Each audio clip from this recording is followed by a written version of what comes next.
Le fait écho avec Éric Le Boucher, c'est la Commission européenne qui révise à la hausse les perspectives de croissance. C'est l'effet pétrole, Éric? Oui, c'est l'effet pétrole, Emmanuel. La croissance sera cette année de 1,3% dans la zone euro, alors que Bruxelles tablait jusqu'à présent sur 1,1 et de 1,9 en 2016 contre 1,7 auparavant.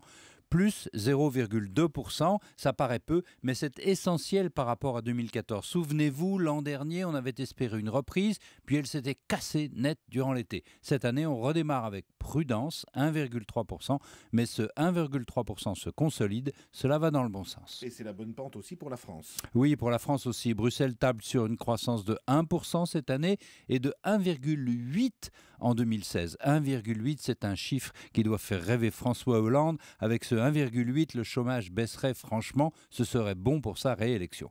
Mais nous n'y sommes pas. Le plus important est que l'Allemagne sera dès cette année à 1,5 et 2 l'an prochain. Notre partenaire a une reprise qui se consolide, c'est bon pour nous. L'effet pétrole est vraiment un choc positif pour les ménages autant que pour les entreprises. La question qui se pose quand même, c'est de savoir ce que vont faire les Français de cet argent.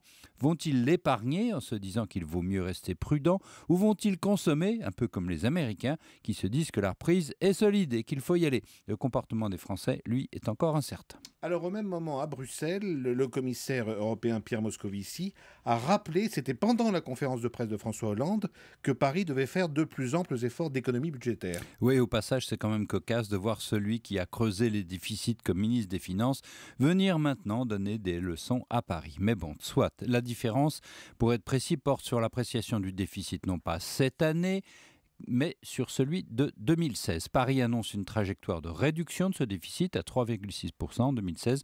Bruxelles n'y croit pas. Paris doit faire des économies supplémentaires, de petites économies, en réalité quelques petits milliards. En réalité, Bruxelles est d'accord pour que le gouvernement français mette la pédale douce sur l'austérité, comme partout ailleurs en Europe. La Commission a changé d'optique, la vision allemande n'est plus celle qui dirige, la croissance est la priorité absolue. Et on y revient, ce 1% de croissance cette année en France est encourageant mais insuffisant.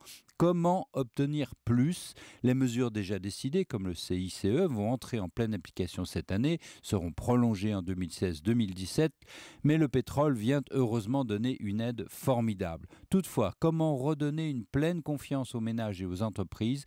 Le président Hollande a consolidé sa stature républicaine pendant sa conférence de presse, mais pas encore sa crédibilité économique et sociale.